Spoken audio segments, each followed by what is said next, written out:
Hi, everybody. I hope you can hear me. My little microphone has broke off, so you're gonna see me holding it this way. I hope everybody had a great day. Today is Saturday, and after, let's see, it's been about 3 weeks since I have done a Saturday show. Great apologies. I have been super duper busy. Um, You see tonight's topic. Before I get started on it, hold on a second here. Hold on. Sorry, guys. Trying to get this out so I can just hold it. Anyway, you see tonight's topic. So we're going to just hit that comment section because I do have some bills to pay. Hit that subscribe button. Hit it, smash it, obliterate it, destroy it. We are at 415 subscribers, which means we are 85 away from 500. Help us to make that. I know we can do it. Tell your friends, tell your neighbor, tell your frenemy, tell the lady with a lot of cats, tell everybody you know to subscribe to my channel. Subscribing is literally free. Um, Please, please, please, please, please, and greatly would appreciate it. You can support me on Patreon.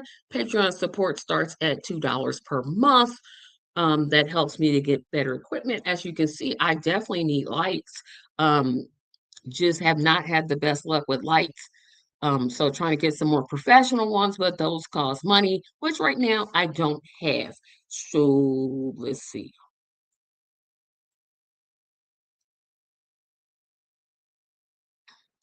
Let's see. One more thing here. Trying to see something here and visit my GoFundMe campaign. I am trying to raise $2,500 to hit some personal responsibilities that I just had kind of pop out of nowhere. Any contribution from $1 to $2,500 is greatly appreciated. Thank you so much in advance for your support. So you see the topic, which I had put off for like a couple of weeks. Um, how in the world did I not know these cartoons were racist? Um, I'm going to talk about maybe a couple of them. Um, if before I get started, comment. Definitely comment. Um, just so I know I'm not out here by myself. Um, but again, tonight's topic is how in the world did I not know these cartoons were racist? Um, it's kind you know, I don't know if it's nostalgia a bit because I'm a kid of the 80s. So, maybe that played a part in it and I just ignored it. Like it was obviously right there in front of my face and it was just like literally a couple weeks ago. I'm like, "Hey, why is this so racist?" Like they just get away with this. Like nobody said anything about this. We just let it slide. Like nobody protested. Nobody did boycotts. We just let this racism just slide on by. So I mean, 5 examples of cartoons that I'm like, you're really right. It might be more than five because um, it just might be. Um, but I do want to start with this point. So, cartoons originally were not meant for children. I know that seems kind of contrary because, again, I grew up as a child of the 80s, so I grew up watching a whole lot of cartoons. But the cartoons of the 30s and the 40s, maybe the 20s, the late 20s, early 30s, 40s, 50s, those were not for children. They made them for an adult audience. I don't know why they did it that way, but that's what they were. So they were never intended for small children like what was I like maybe 5 or 6 when I started watching cartoon? No, I was probably younger than that. Um, hold on, my stupid phone has decided to. Ugh, sorry, my phone has decided it's gonna be acting crazy today. Hold on a second, guys.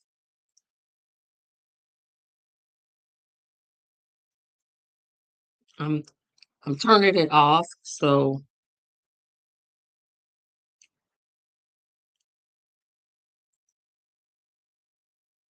um, sorry, I'm still turning it off. I'm still turning it off. Still turning it off, guys. So, like I said, I'm going to give some examples. And keep in mind this, they weren't just racist against black people. One of the things I've learned in doing some kind of research on this is like during the Second World War, there were a lot of racist Japanese cartoons. Because the United States was in war against Japan, and it was a lot. I'm like, and I'm gonna try to show some pictures here. Just because I can't play the clips because YouTube won't let me. But everybody from Bugs Bunny to Elmer Fudd. Well, I'll show you. I'll show you.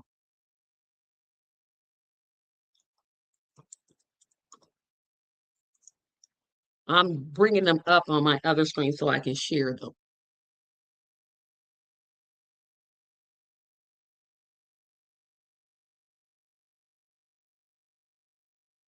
No, no, no, no, no, no, no, no, no, no. That's not what I want.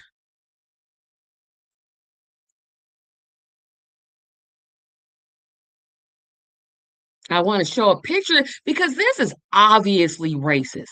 And like when I was a kid, I didn't even pick it up. It was like, wait a minute, how did I miss this? Uh, well, let's show this one. Why? Why can't I find this clip? I just had it. Yeah, I'm so sorry. I just literally had it.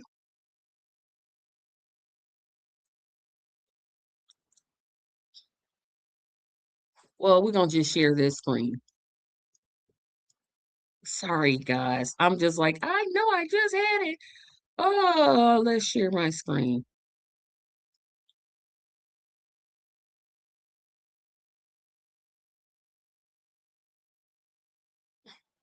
I want you to look at this one. Don't ignore those. Ignore those. Look at this one. Um, this is called, wait a minute. This is called, and the name is even racist. Bugs Bunny nips the nips. Uh, how did nobody say, you know what? You went just a little bit too far with this racism. Like I said, this is really, really common. Um, for this to happen, look at the exaggerated features, the over slanted eyes, the let me see, let me click this one maybe. Yeah, the over slanted eyes, the extreme buck teeth. Um, I think this cartoon is banned, and you wonder, like, again, nobody said anything. I mean, I know again we were at war with Japan, so you would just be like, oh, okay, I guess. Um, I'm gonna, and I know this one.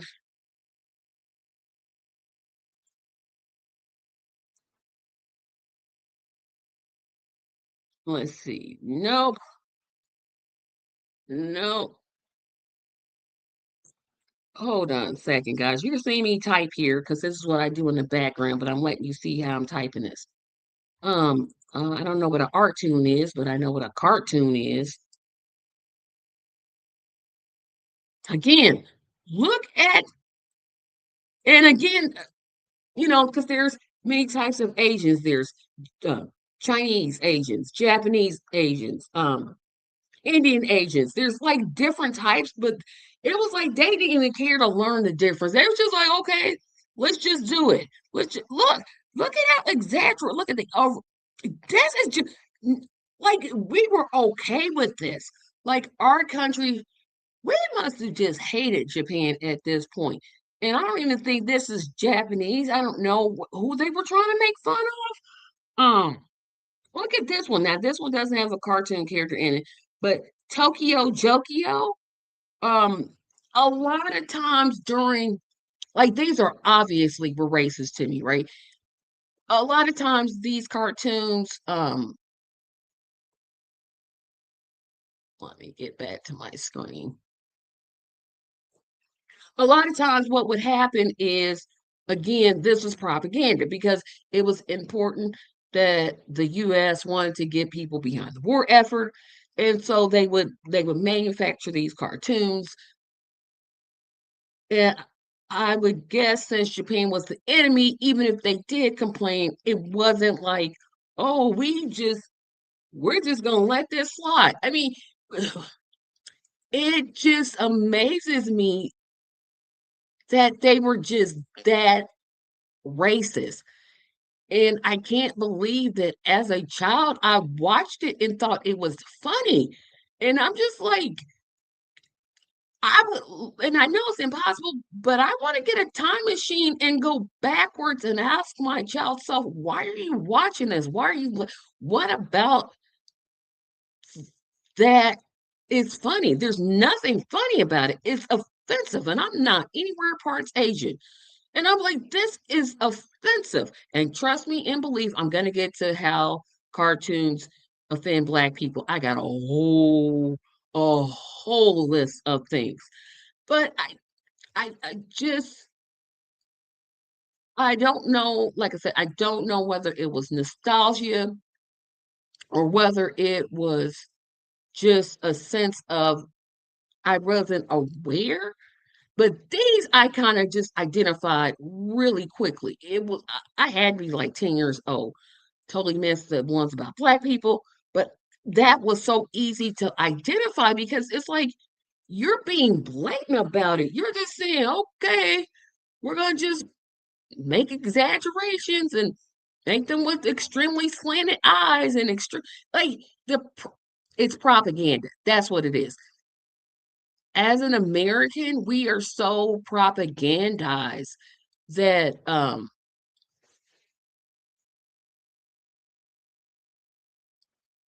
yes, thank you, Nelson, for checking in. During the World War II, the government went as far as to make a concentration camp to hold Japanese Americans due to the worry about their allegiance. Yes, I mean that's what I don't know. The Japanese camps were first, and then they did the cartoons, or did they do the cartoons and then do the Japanese camps? I don't know the exact order, but I know I'm like nobody. Like you don't even hear the Asian population complain about them now. Like you definitely hear black people complain about cartoons being racist against us. But and I don't know every Asian person, so please don't take what I'm saying wrong. I haven't heard that community come out and say this is terrible, this is racist, and we need to not let our children watch. Maybe they feel like, hey, we need to watch for historical context to make sure we educate our children to say, hey, this isn't good. That could be very well it. But oh my goodness, I mean, they just it was I don't even understand. Like I understand, but I don't understand. Um there were now this one you'll recognize this one and this one is so obviously racist that I don't even know why people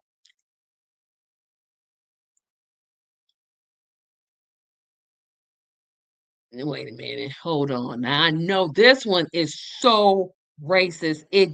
Like it we shouldn't even question this one. This one, again, this is another one as a child. I'm like, you know what? They need to stop. They need to stop with this racism right here. Um, yep, I'm getting to that next. I'm getting to that next. But this cartoon character right here was extremely racist. And I am not of Hispanic background, but this right here, this Speedy Gonzalez, Speedy Gonzalez was straight up racist. Just straight up, like, just why the Hispanic community did not complain about this character. You just knew it was just so apparent that Speedy Gonzalez was absolutely racist. He was Mexican, and he was super fast. And he was saying, I think he was saying Riba, Riba, Riba. Um, his main nemesis, as you can read there, was Sylvester Cat. He had some conflicts with Daffy Duck. Um, and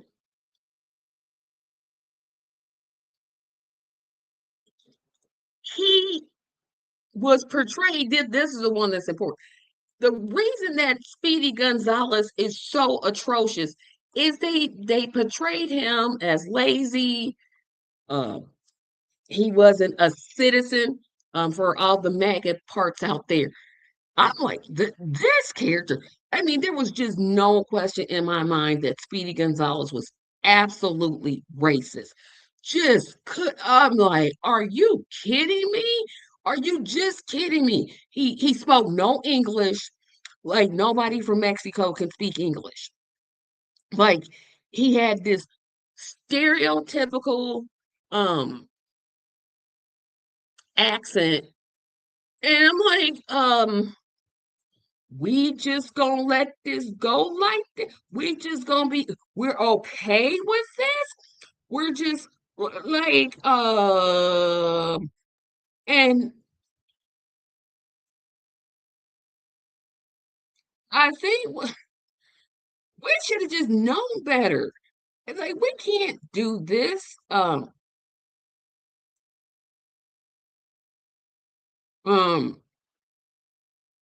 we just can't do it. I'm trying to think before I get to the most obvious ones. Um, let me see. Here's some more that are just so. And of course, the whole thing is, how did I not know they were racist? But I'm starting off talking about the ones I knew were racist first, and then I'll kind of swing into how did I not know this? Um, because wait a minute, and this one is gonna surprise people. Um,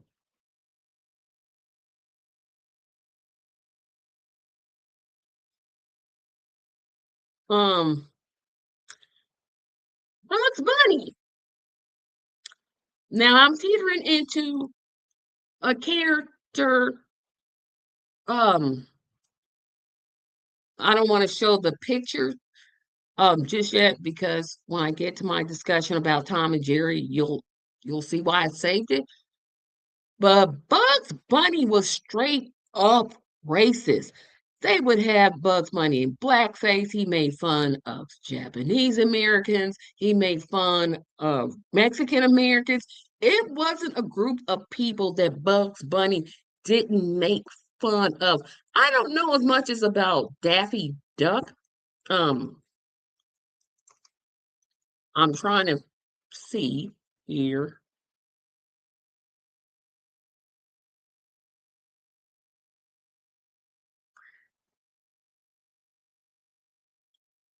Uh,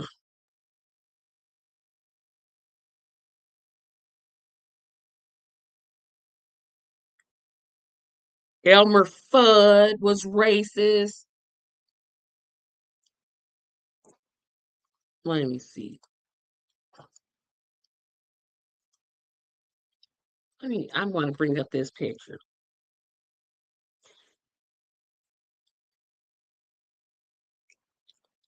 Um, I wish I could show clips. but they won't let me show them. Um,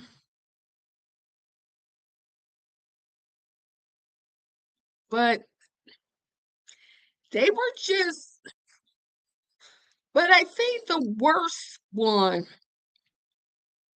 in terms of racist cartoons, and Nelson just talked about it, against Native Americans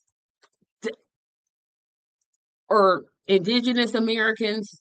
I'm bringing up some pictures here so I can show y'all guys what I'm talking about. They would have, oh, yeah, here it is. Yeah, we're gonna show this one. Sorry, guys. And some of the pictures, I don't know why I didn't give a disclaimer. Most of the pictures I am going to show are racially offensive. They just are. Um, that's unfortunately, that's the way our country was or is geared. But I want to show this one because this one should have made just everybody mad. Uh, and just look at it. Look at this. First of all, um, the headdress, the pipe, um,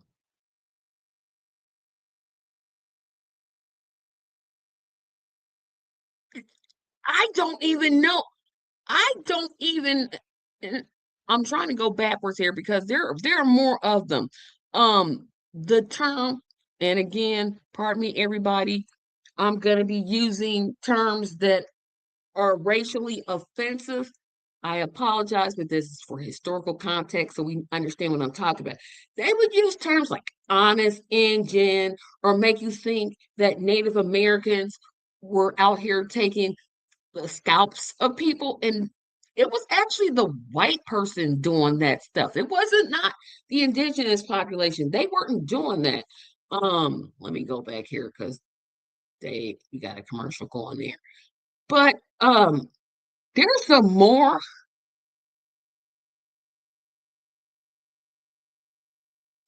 Let me see.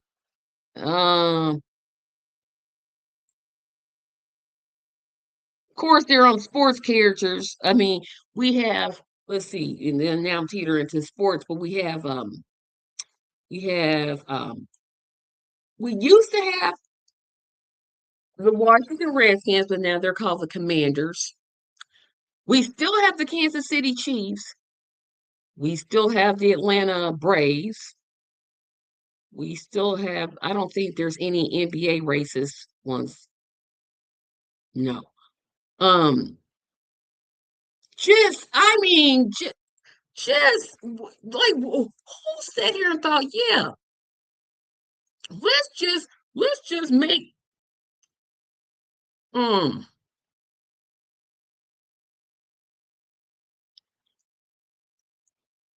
it's like we're in such a racist country that we're used to this, right? And it's like it's embedded in us. Um, and I want to read this article about why we did this.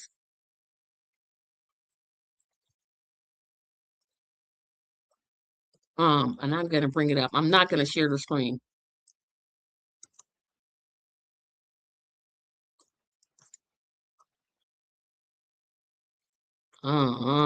Y'all think?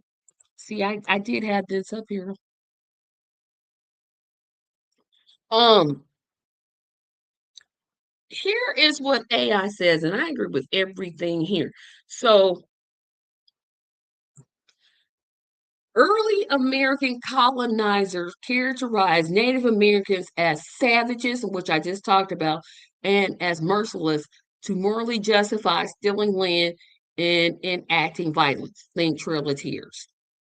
Media often depicts indigenous people as historical and buckskins, ignoring modern reality. When shown in the present, they are often linked to poverty, addiction, and lack of education, and that's in the modern context.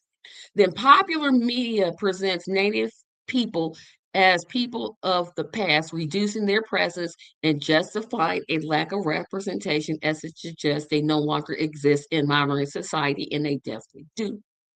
Native images are frequently used in characters for sports mascots. We just talked about that. Marketing, stereotypical imagery. Think about I don't know, some of you guys may be younger than I am. There was a commercial they would have, like, it was a pollution commercial, and it was supposed to be a Native American guy, and we were polluting the environment so bad he would like shed a tear. Well, that guy wasn't Native American, he was actually um Italian, and they just painted his face brown. Um, then the racism is maintained through ongoing institutional inequalities where Native Americans face higher rates of violence, police brutality, and social economic disadvantages, reinforcing prejudice in the criminal justice systems. These stereotypes are part of a broader, enduring colonial system that struggles to recognize Native Americans' contemporary existence, diversity, and sovereignty. Again, we just um this community was done so badly, and it's still happening because you don't even see.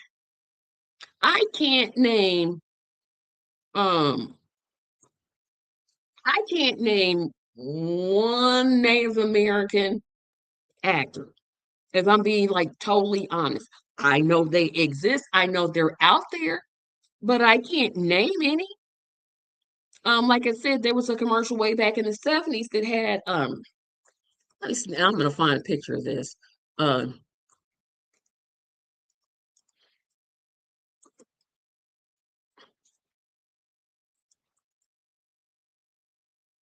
the Land O'Lakes guy. Yep, still on land. That's the one I was thinking of, and the butter. Uh, but this one is an environmental commercial.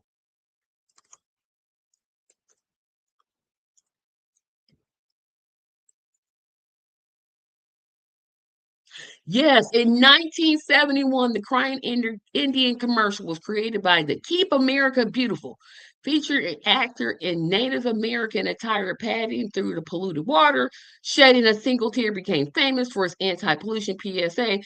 Although the actor, ironclad, his name was Iron Eyes Cody, which was not his real name.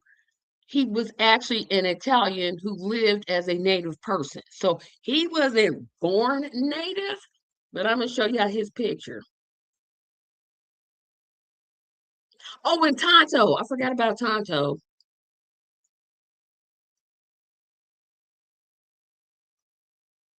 Oh, this one's making me pay. No, no, no, no, no, no, no, no, no, no, no.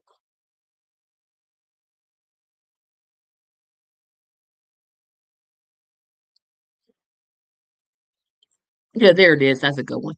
It's not making me pay.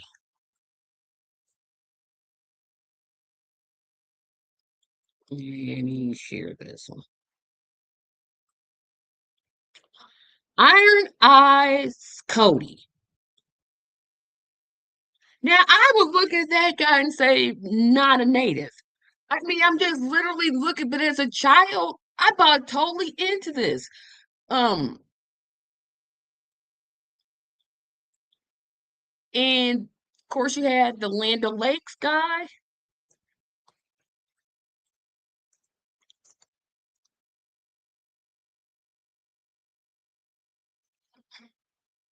Yeah, this one had a native indigenous woman.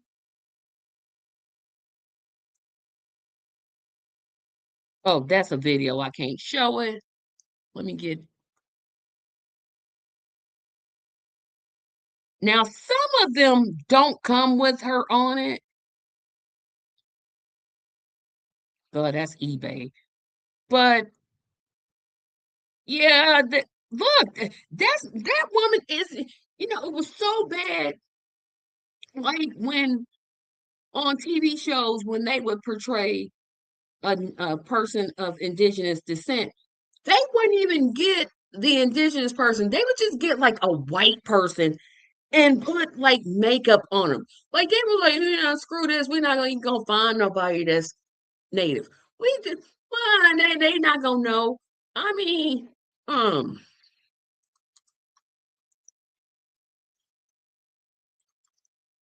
wait a minute, yeah, because I'm gonna tell you some of the actors that portrayed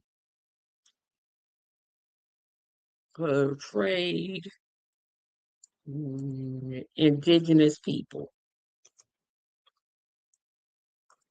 You already went over Iron Eyes Cody.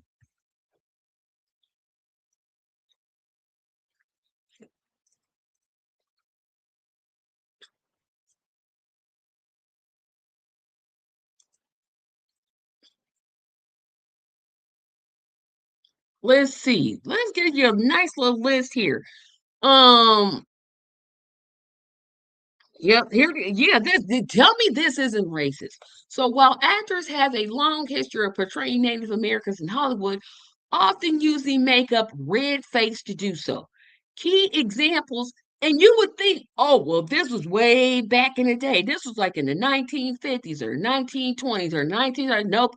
Johnny Depp did it as Tonto in The Long Ranger. Burt Lancaster in Apache. Rock Hudson and Winchester 73, and of course we just talked about Iron Eyes Cody, um, Paul Newman, Elvis Presley, Audrey Hepburn, Chuck Connors, um,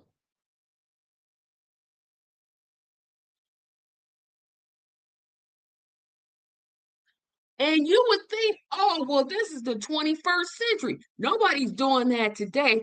Yes, they are. Yes, they are.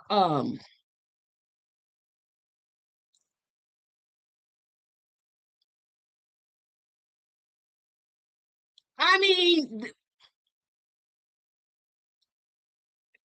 the fact that we just let that go, we just were like, we don't care. We don't care. Nelson has another comment. They even went as far as to make Speedy Gonzalez a womanizer. Two mouths talking. One said, I know Speedy Gonzalez. He knows my sister. The other mouth said, oh, Speedy Gonzalez knows everybody.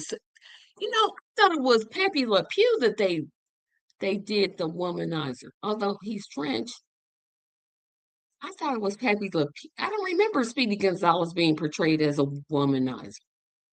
That's probably because I didn't watch much of Speedy Gonzalez because I'm like, y'all just sitting here making up stuff. But I want to clearly talk about the worst offender of all offenders. And this is one of my favorite. I I still hold this dear to my heart, and I know I shouldn't, but Tom and Jerry. Oh, Tom and Jerry. Tom and Jerry has to be the clearest example of racist cartoons I have ever seen. And as a child, I completely missed it. I don't know if I just was like laughing at the slapstick humor that they did, and I just got caught up in that. But Tom and Jerry, oh my goodness, um, it's not even a like I don't understand how I didn't know then um that they were racist. There were several parts of it that were racist. First, because like I said, they had several. And it was always against mostly black people. So yeah, I'm gonna go deep into this. So Tom and Jerry would be arguing, which is what they often did. And somehow Tom would stick his head in a tea kettle and Jerry would throw a stick of dynamite. in the kettle, and his and then would light a match. And instead of killing Tom, which is what you think it would do, no, it just turned his face black. And he had blackface. And I know everybody knows what blackface is. We're not gonna go over why it's racist, why it's problematic, but it was and it is. And for some reason, I think the ones of us that loved Tom and Jerry, it was kind of a hard pill to swallow because it was so apparently racist. And like I said, I just completely missed it. As a child, I was just laughing and laughing and laughing at Tom and Jerry getting in their shenanigans, and I just missed it. That was one. And then they had oh boy, then they had this second problematic character. She was female, and you never saw her face, but you heard her voice. And she would say, Tom, yes. Um, she, I don't know if she was voiced by a black woman, but um,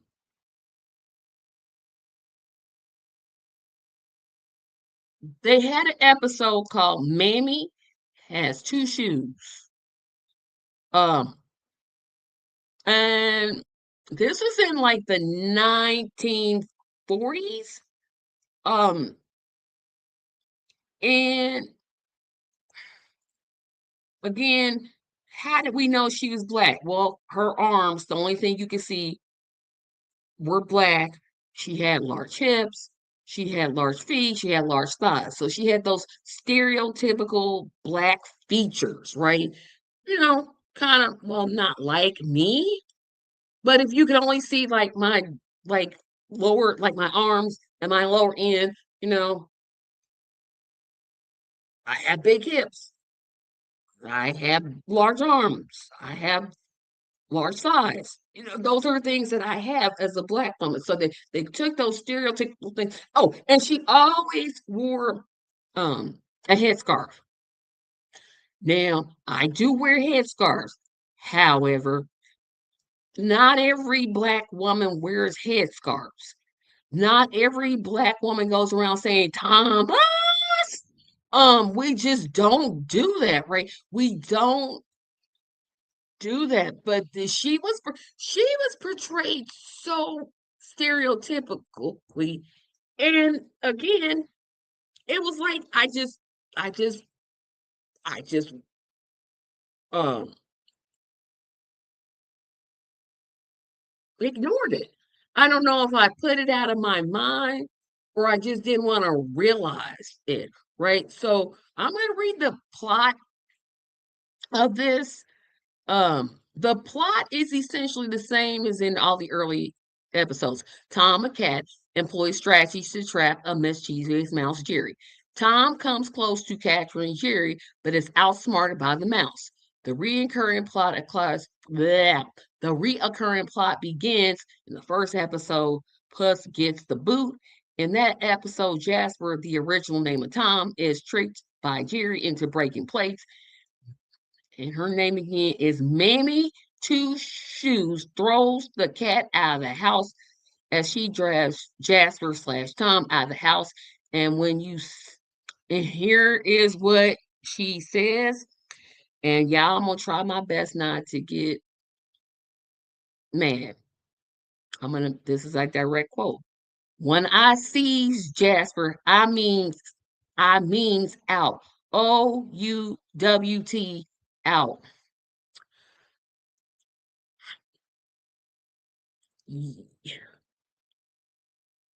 I have no words. I have no words. Oh, let me go back. OUWT. Now we can't say when I see Tom. We have to say when I sees Tom, Jasper. Well, I'm gonna call him Tom because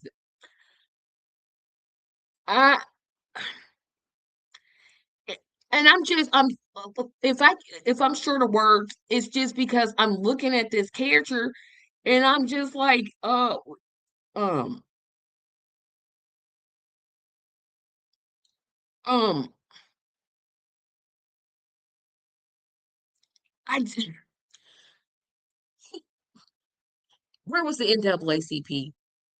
Where the heck were they? They were just like, okay, and I know they existed. I know the NAACP existed at this time. They said nothing. They were just okay with this.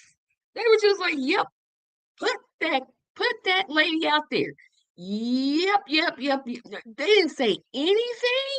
They said nothing. They just sat back and watched this. And it's hard for me to even look at it because I remember as a child, I loved Tom and Jerry. I thought they were hilarious. I loved the fact that they never talked, but you knew what emotions they were feeling. And I'm looking at this and I'm like, are you kidding me? Are you kidding me? This is the type of image that I get to see. You're actually portraying me in this type of image. And they weren't the only cartoon that did blackface. I mean, Bugs Bunny did blackface, Daffy Duck did it, Elmer Fudd did it. Um, they would have the singing black groups. Well, they would have the white cartoons in blackface singing songs. Um, and of course, I wasn't back in that time, so I don't know. Like, I don't know how they just sat there and watched this because it's hard for me to even go back and look at these pictures of how black people were portrayed. Um, um,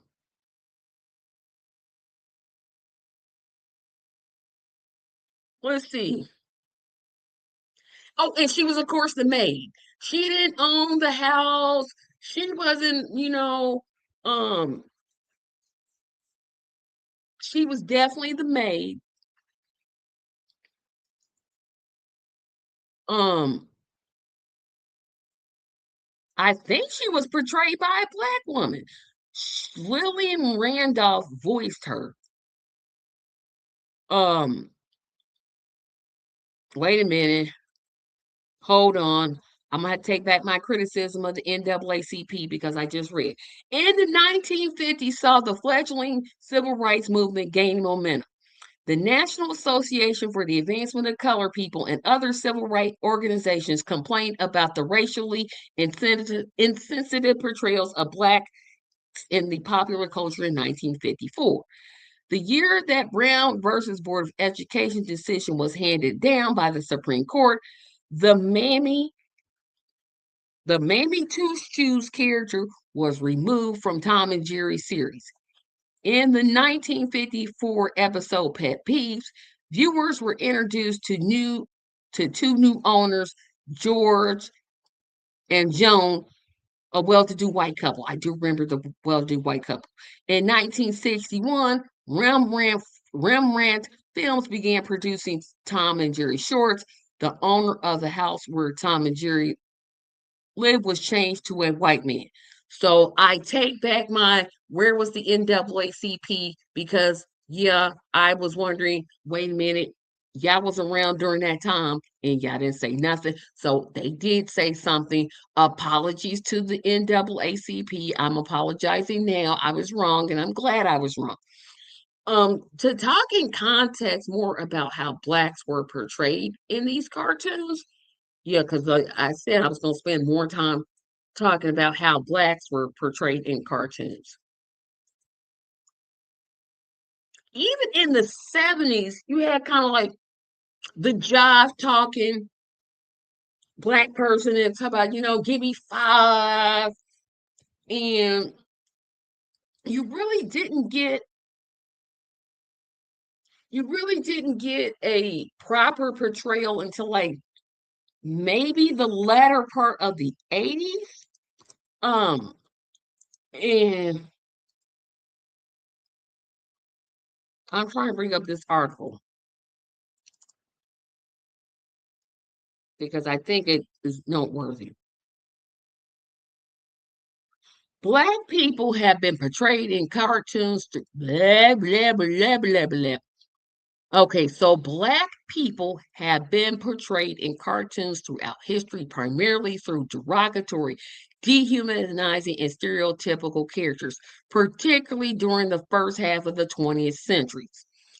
These early portrayals reflect the Jim Crow era, presenting Black characters as lazy, intellectually inferior, and animalistic, often employing blackface imagery in animated shorts for major studios like MGM and Disney. And I forgot to talk about the racism of Disney, but I didn't really grow up with Disney cartoons, so I didn't really talk about these.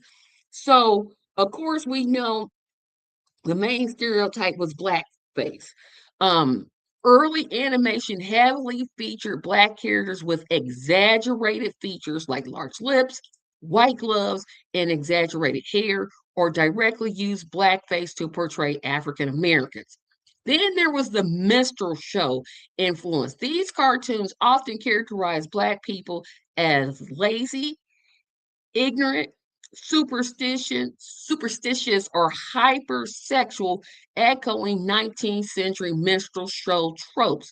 There were some specific trope characteristics, and please, y'all, again, pardon me for using this term. No, I'm not going to use it, but it rhymes with spoon and starts with the letter C. Again, Black people were depicted as lazy, buffoonish, and childlike. Then you had the mammy. Again, this was portrayed as a loud, desexualized, nurturing yet bossy servant, i.e., the maid, the housekeeper, and of course, we already talked about her mammy two shoes, mammy two shoes. Um, the brute. This one I don't remember seeing as much of it. It was often depicted as a violent or savage person. Black characters were sometimes depicted as ebony humanoid clones or animalistic jungle natives, notes the Jim Crow Museum, and several characters from the 1930s to the 1940s, such as W.B. Cole's Black, the Sabine drawers are banned or heavily edited due to extreme racist imagery. Then in the 70s, you saw that's when I said you started seeing a shift. Um, this happened, and I do remember this. Josie Josie and the Pussycats was the first, her name was Valerie, and she was the first black character featured in a cartoon. So that was a little bit diverse, but you still had characters like Gimme Five, and they had big old afros, and they always talked jive. Um, but she was there, so it started getting a little bit better. But it really took off in the 80s and the 90s with this little cartoon called Fat Albert and the Cosby Kids.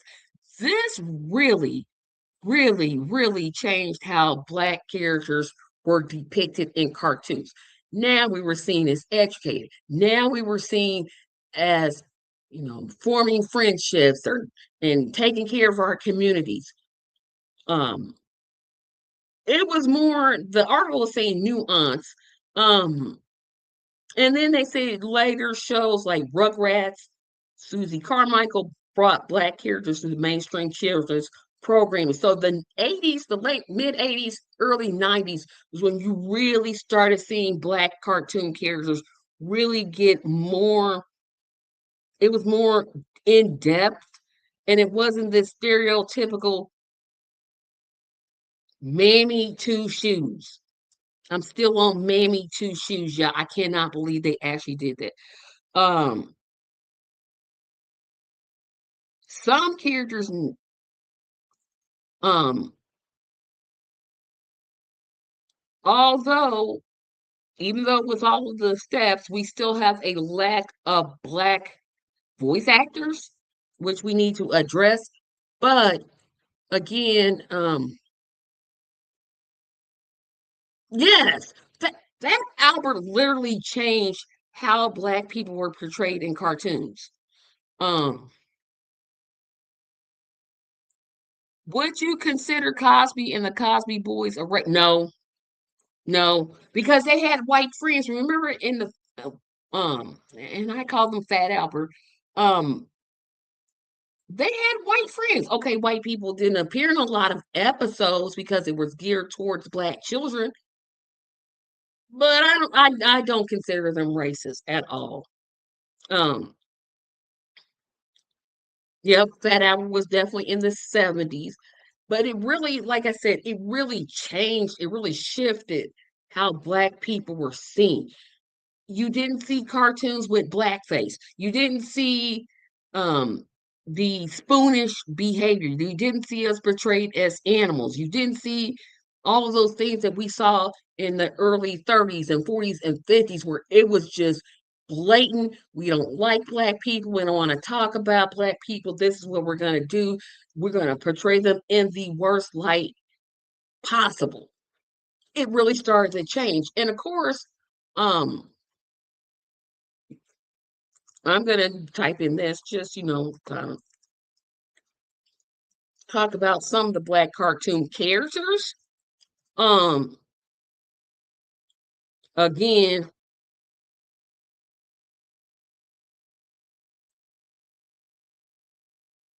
okay, I'm gonna say from the 80s and 90s.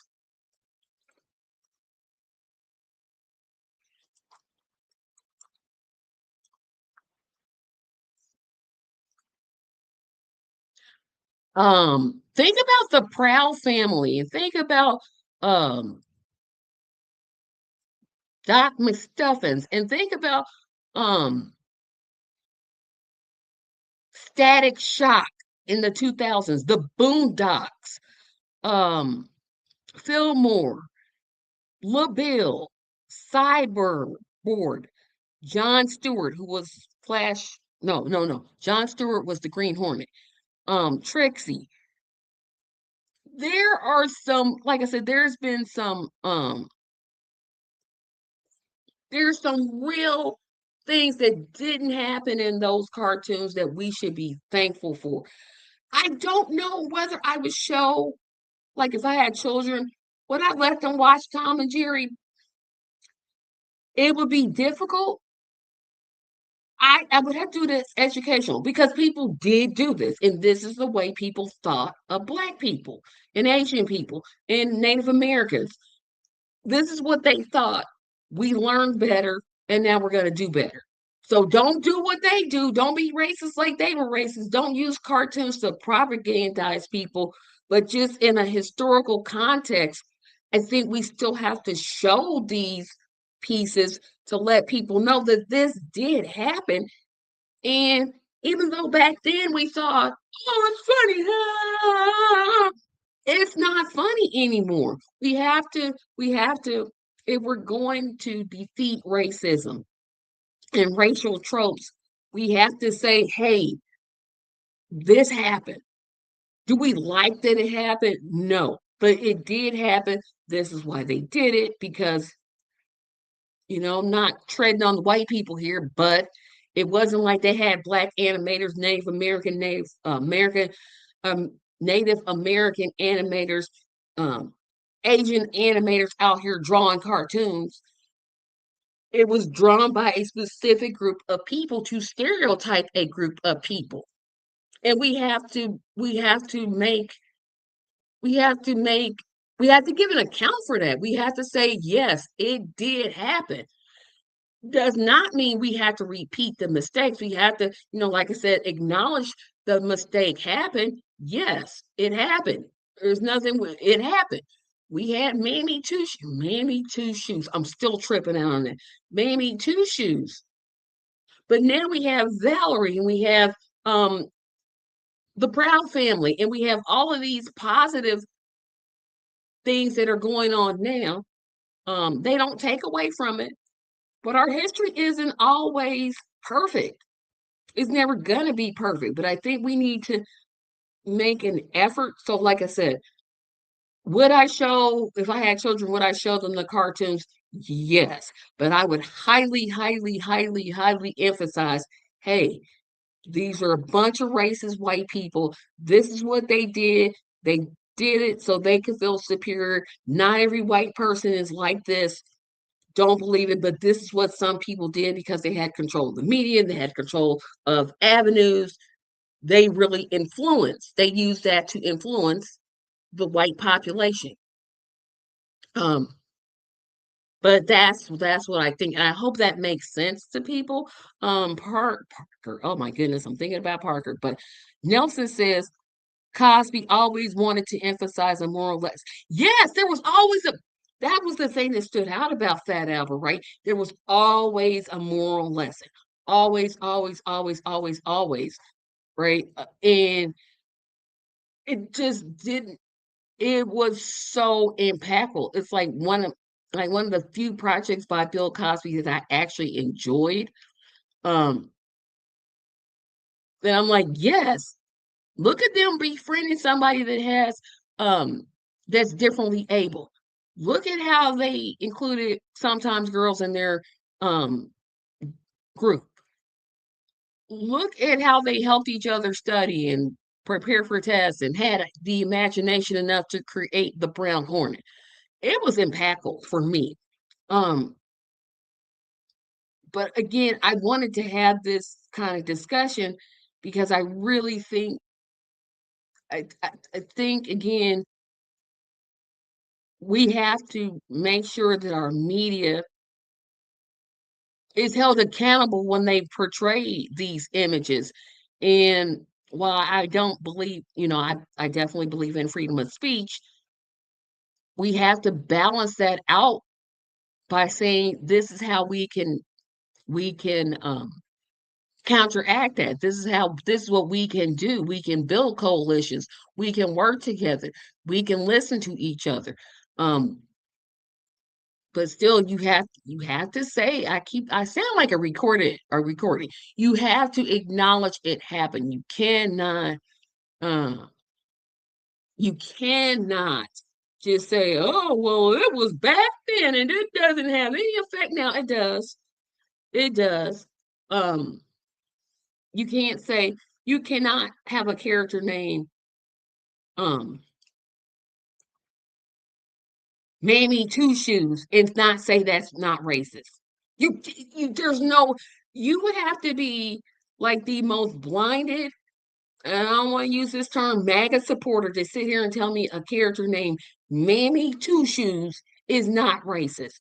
Or um having an indigenous person portrayed by an Italian American. You mean you couldn't find an indigenous person? You couldn't find them nowhere? And to have Asians portrayed with over exaggerated teeth, over exaggerated slanted eyes, nobody, you gonna just sit here and tell me that's not racist? Boy, girl, bye. Um, so again, I do want to come back to this topic and talk about it more in depth. Not gonna do it next week because I'm just not. But I do think that we need to look at the images that we see and combating incorrect stereotypes with logical facts and those type of things. So we're going to hit the comment section and then head out. One of my favorite cartoons I enjoyed not too long ago was the Boondocks. To be honest, I've never seen an episode of the Boondocks. I have never seen not one episode of the Boondocks. Because I'm going to tell you something. I like the hand-drawn cartoons. I'm not a big fan of that type of cartoon drawing, but apparently you're not the only person that loved the Boondocks. It stayed on for many years. I just never saw the episode, so I can't speak about, what they did or what they didn't do. Um, but again, I wanted to do this kind of to just get us to think, of what messages that we're sending out and what it is that we can do that's better. Um, there's still a lot of work to be done for racial justice to be reached. And I hope in some small way this episode kind of at least opens our minds to thinking about how we can expand racial justice and what we can do to spread it and defeat racism. And I don't know if we'll ever have equity, but at least demand justice would be one of the things that in some small, some very, very, very, very, very, very, very small part this episode played a role in it. So remember, I will be going live tomorrow. It's a big, big, big, big, big show tomorrow. I'll talk about topics. I definitely am going to talk about the draft, so get ready for that. I'm definitely going to talk about Trump falling asleep at a press conference. Um, so get ready for the Sunday show. It'll be on tomorrow at 7 o'clock p.m. Remember to like this episode. Remember to comment. Remember to share. Remember to subscribe. So that's like, share, comment, subscribe. Like, share, comment, subscribe. Like, share, comment, subscribe. Thank you so much for tuning in. Have a great evening. I will see you all tomorrow at 7 p.m.